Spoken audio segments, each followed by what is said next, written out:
आज के इस वीडियो में हम डेसिमल फ्रैक्शन को सीखेंगे।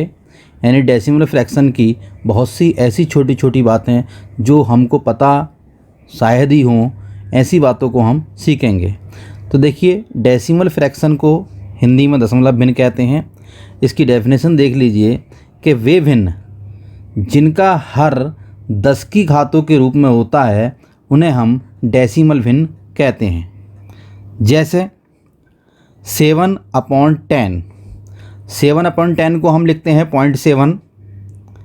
इसी तरीके से 7/100 इसको लिखेंगे 0.07 और 7/1000 इसका मतलब है 0.007।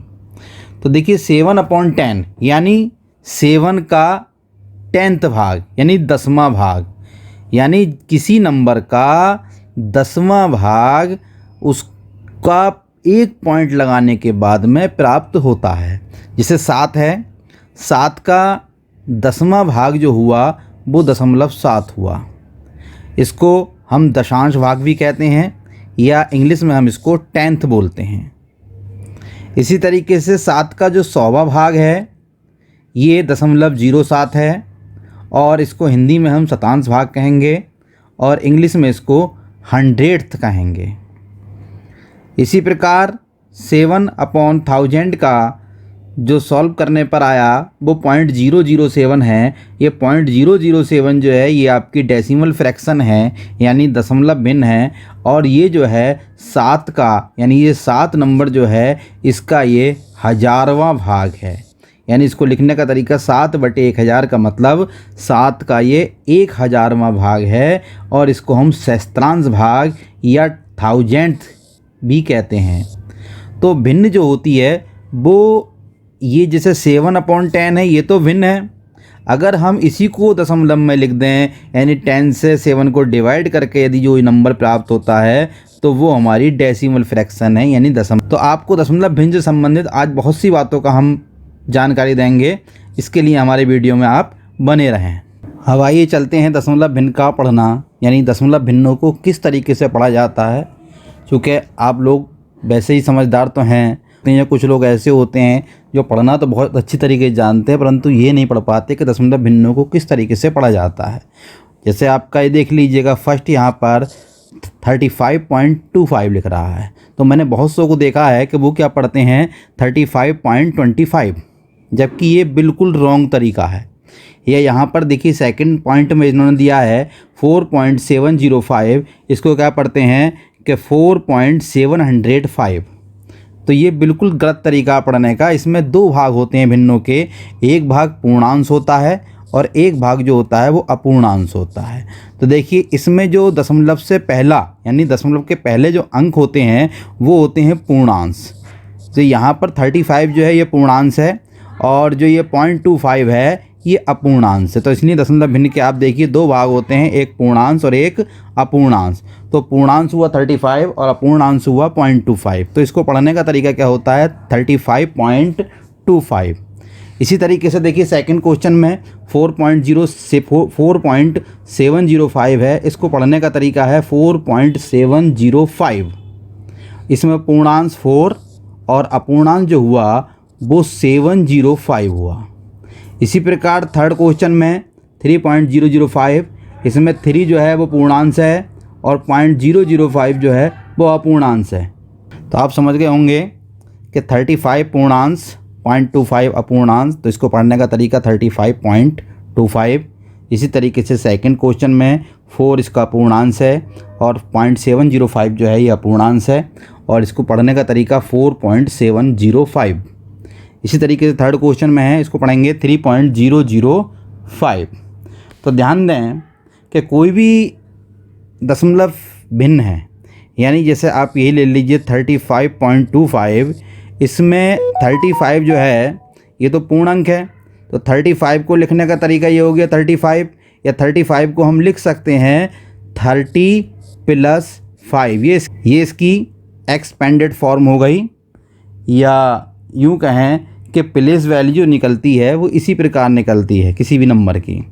अब बाकी जो 0.25 है वो इसका अपूर्णांश है। इसका लिखने का तरीका ये हुआ कि देखिए 2 जो है इससे पहले एक पॉइंट लग रहा है तो ये 0.2 हुआ, और जो ये 5 है 5 से पहले देखिए एक अंक है तो यहाँ एक 0 लगाएंगे और ये पॉइंट लगा देंगे। तो ये आपका 30 + 5 + 0.2 + 0.05 जो है इसका, ये इसकी एक्सपेंडेड फॉर्म। तो देखिए ये इसकी एक्सपेंडेड फॉर्म भी है। अब इसी तरीके से अगला जो एक नंबर है 4.705, इसको भी लिख रहे हैं हम।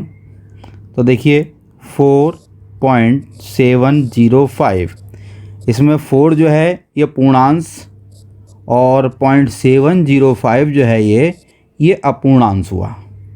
अब इसको किस तरीके से लिखेंगे, 4 प्लस देखिए 7 से पहले एक पॉइंट लग जाएगा, इसके बाद जो आगे नंबर है वो 0 है तो यहाँ पर 0 और 0 से पहले क्या है 7, यहाँ पर ये लगा देंगे पॉइंट।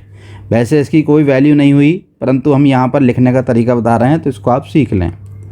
थर्ड नंबर है आपका 5, तो 5 से पहले देखिए कितने नंबर हैं जिनके बाद यानी पॉइंट लग रहा है जिनसे पहले, तो यहाँ पर 5 के बाद 5 से पहले देखिए एक 0 है और एक 7 है, उसके बाद पॉइंट लग रहा है, यानी 2 नंबर हैं कुल मिला के, तो 2 0 बढ़ाइए और यहाँ पर पॉइंट लगा दीजिए। तो यानी 4 + 0.7 + 0.00 + 0.005 जो है वो इसकी 4.705 की एक्सपेंडेड फॉर्म हो गई। यानी 4 जो है इसमें यूनिट नंबर हुआ और 0.7 जो है 7 हुआ आपका 10th नंबर यानी 10वां भाग, और 0 तो है ही, और इसको छोड़िए। इसके बाद 5 जो है 5 इसका वो आपका 1000वां भाग हुआ यानी 1000th पार्ट।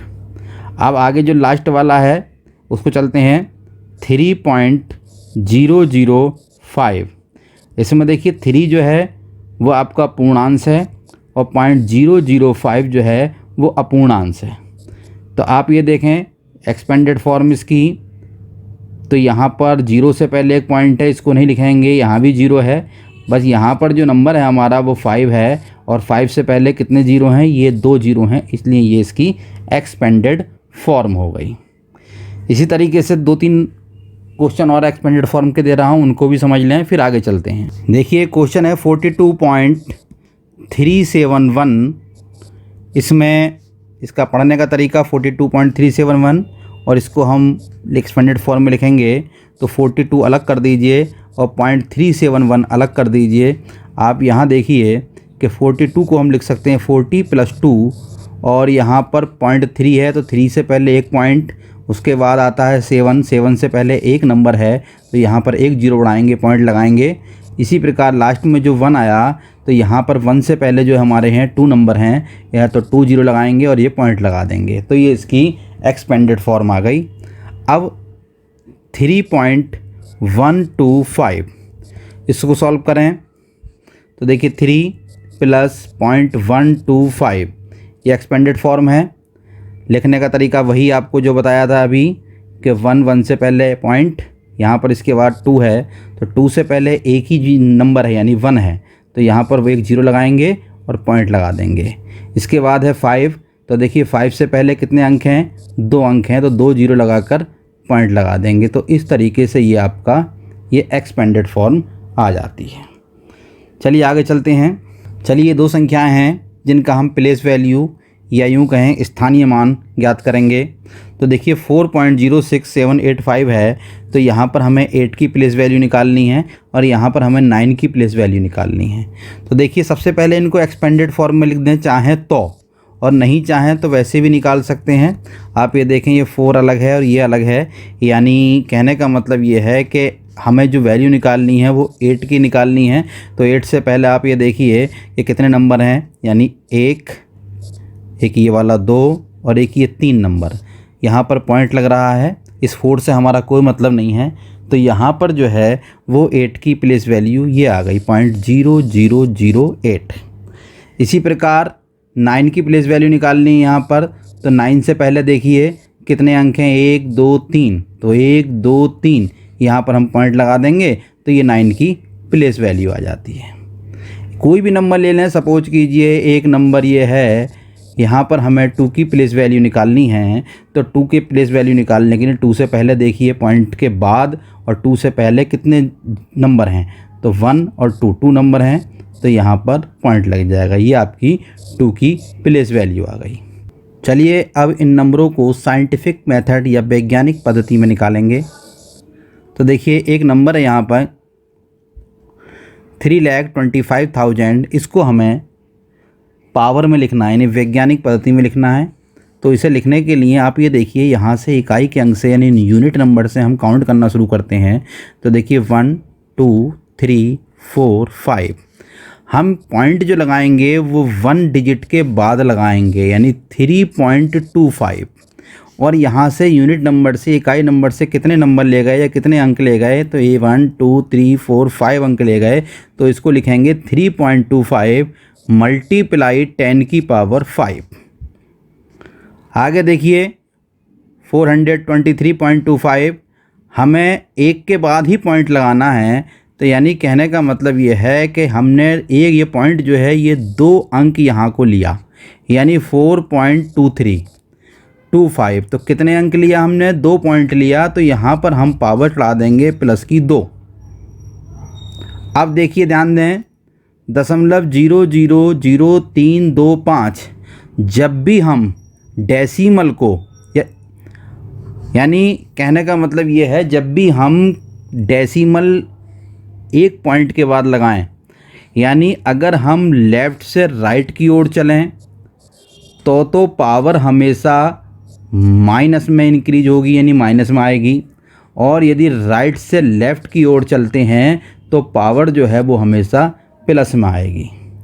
तो ध्यान दें यहाँ पर हम 3 के बाद पॉइंट लगाएंगे, तो हमने कितने नंबर लिए यहाँ से लेफ़्ट से राइट की ओर, 1 2 3 4, यानी 3.25 मल्टीप्लाई 10 की पावर, यानी कितने अंक लिए, 1 2 3 4, तो यहाँ पर माइनस के 4 आ गया।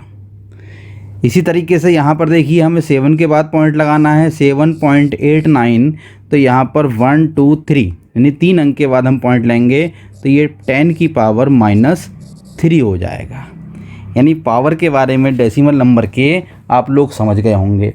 अब आगे चलते हैं, हम आते हैं डेसिमल के ग्रेटर या स्मॉल पर, या यूँ कहें स्मॉल या ग्रेटर नंबर की खोज करेंगे।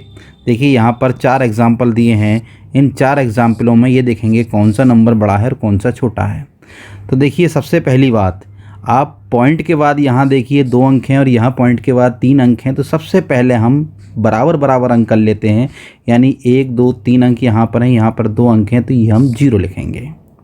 क्यों?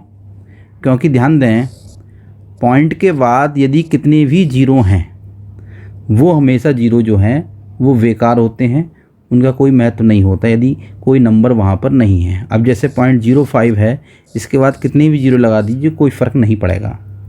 तो आप ये देखिए यहाँ पर 0.760 हो गया, यहाँ पर 0.045 हो गया। तो हम हमेशा पहले ये नंबर देखेंगे, यानी पूर्णांक चेक करेंगे। पूर्णांक में आप ये देखें कि पूर्णांक में ये 15 था, ये 20 है, तो 20 बड़ा होता है, तो इसलिए जो है हमारा ये वाला नंबर बड़ा हुआ, यानी ग्रेटर हुआ। अब आगे आते हैं 4.05 और यहाँ पर 4.024, यानी यहाँ पर ये भी पूर्णांक 4 है, यहाँ पर भी पूर्णांक 4 है, परंतु बाद में देखिए यहाँ पर 0.05 है, यहाँ पर 0.025 है।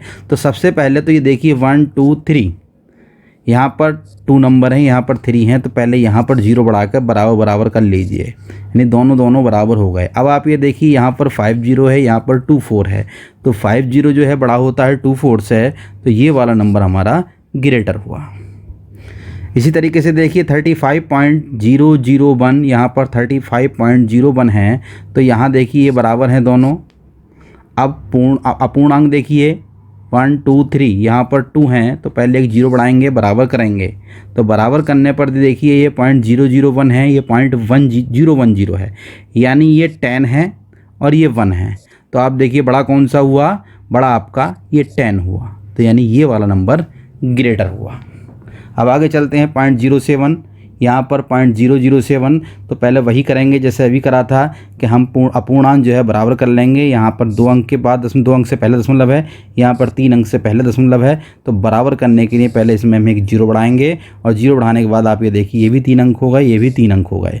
अब इसमें देखिए ये यूनिट नंबर पर 7 है यानी 7 है, और ये जो है 10 नंबर पर 7 है यानी ये 70 है एक तरीके से, ये मान के चलिए। तो ये वाला 70 जो है ये वो 7 से बड़ा है, तो इसका मतलब ये वाला नंबर जो हुआ आपका बड़ा हुआ यानी ग्रेटर हुआ। तो जहाँ तक है आप लोग इन छोटी छोटी बातों को समझ गए होंगे, और इससे आगे ऐसे ही वीडियो देखने के लिए आप लोग हमारे चैनल पर बने रहें। धन्यवाद।